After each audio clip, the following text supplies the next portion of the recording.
आपको सबको। Labour act में संशोधन करा, देश में लेबर की जरूरत है, मजदूर की। मजदूर आएगा कहां से? मजदूर आएगा गांव से। जब गांव की खेती को डिस्टर्ब करा जाएगा तो वहां से मजदूर निकल कर आएगा। लेबर की जरूरत है। यहां पर बड़ी बड़ी इंडस्ट्री लगेगी। कॉन्ट्रैक्ट फार्मिंग आ रही थी, आपकी जमीनें जाएंगी कॉन्ट्रैक्ट फार्मिंग में,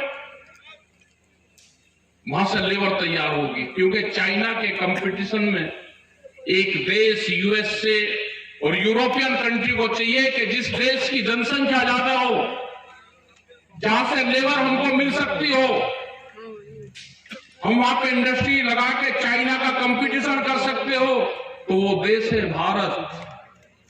भारत से लेबर तैयार होंगे, इंडस्ट्रीज में काम करेंगे।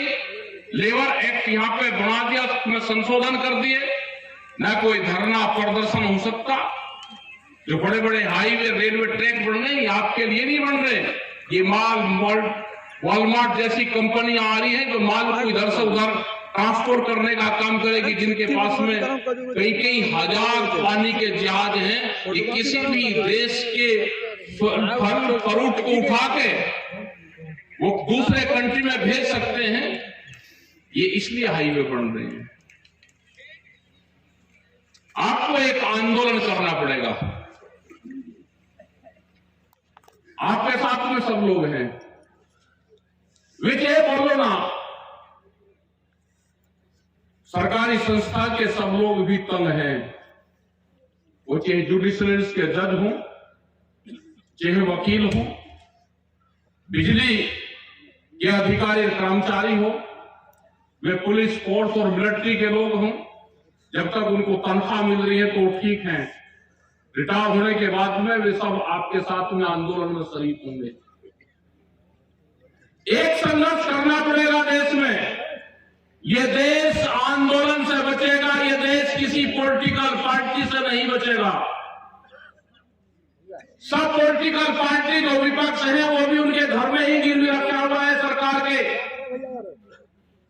आप उन पर भी ज्यादा विश्वास नहीं करने के जो विपक्ष वाले हैं। कोई धान की आवाज नहीं उठा रहा, कोई आपके फर्टिलाइजर की आवाज नहीं किसी विपक्ष वाले ने उठाई।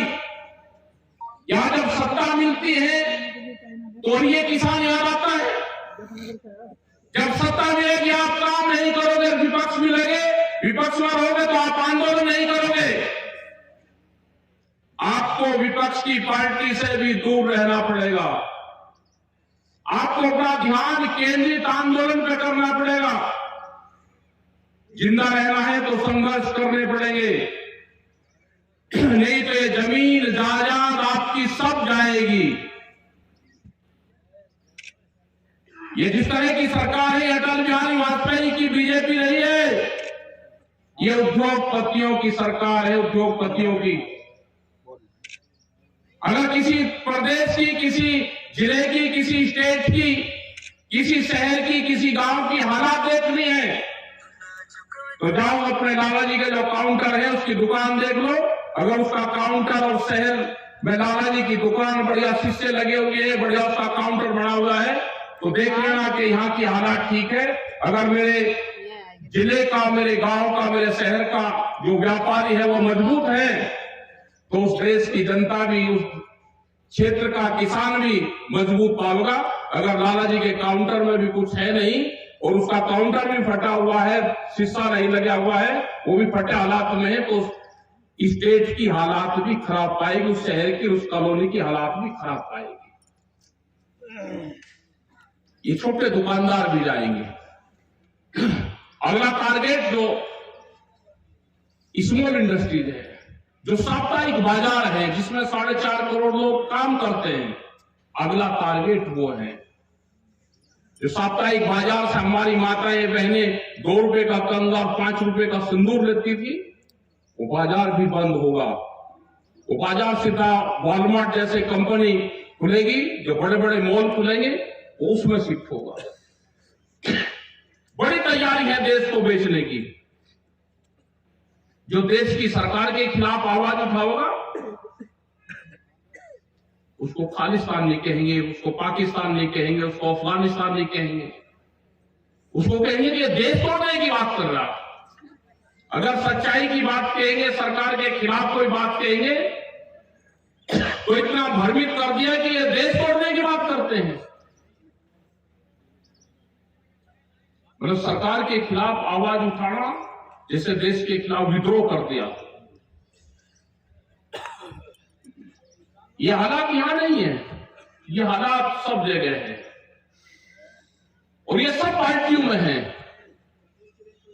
भारत सरकार का इतना अंडर प्रेशर में दूसरी पार्टियां भी हैं,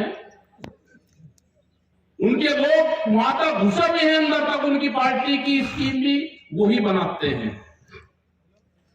कैसे हम यहां से सत्ता में आएंगे, कैसे जीतेंगे, कैसे हम शामिल होंगे, वो पूरी प्लान भारत सरकार की एक पॉलिटिकल पार्टी वो बनाती है।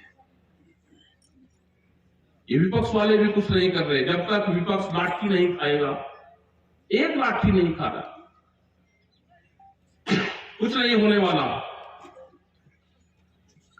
इलेक्शन पे जहां बात करते हैं कि हम नहीं जीतते और वो दूसरे वाले जीत गए, जब ईवीएम की मशीनें ठीक होती है, पहला डाटा खत्म होता है, नया डाटा उसमें फीडिंग होता है, क्या किसी को पता है? लेकिन हम तो इलेक्शन नहीं लड़ते। इलेक्शन तो सत्ता पार्टियों को लड़ना है, जो पार्टी है उनको लड़ना है। वे लाठी के डर से वहां तक जाते नहीं, तो हालात भाई यही रहेंगे। अपना उस सिस्टम से तो आपको दूर रहना और अपने आंदोलन पे ध्यान केंद्रित रखना है। अपने आंदोलन पे, वो चाहे खाद का इश्यू हो, बिजली प्राइवेट हो रही है, क्या बिजली प्राइवेट होकर बच जाएगी जान? अगर प्राइवेट सेक्टर देखना है तो आप आगरे में बिजली प्राइवेट सेक्टर के हाथ में है। वे अपने सिस्टम से बिल बना रहे हैं, ले रहे आज के सिस्टम से, लेकिन एक किसान के ऊपर 20 लाख रुपए से 40 लाख रुपए तक का बकाया चल रहा है। क्या किसान बच जाएगा? अगर प्राइवेट सेक्टर बिजली का देखा है तो नोएडा में जाकर देखो,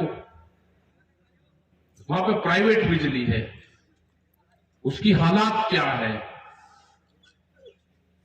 जो समझौते थे बिजली अमेंडमेंट बिल, भारत सरकार उससे मुकर रही है, वो नहीं कर रही, प्राइवेट हाथों में देना चाहती है। कुछ किसानों पर मुकदमे लगे थे, उन मुकदमे और लगा के मुकदमे, कोई प्रेस के लोग हों या कोई भी लोग हैं, मुकदमे लगा के उनके ऊपर गुंडा एक्ट की कार्रवाई करके ये आंदोलन करने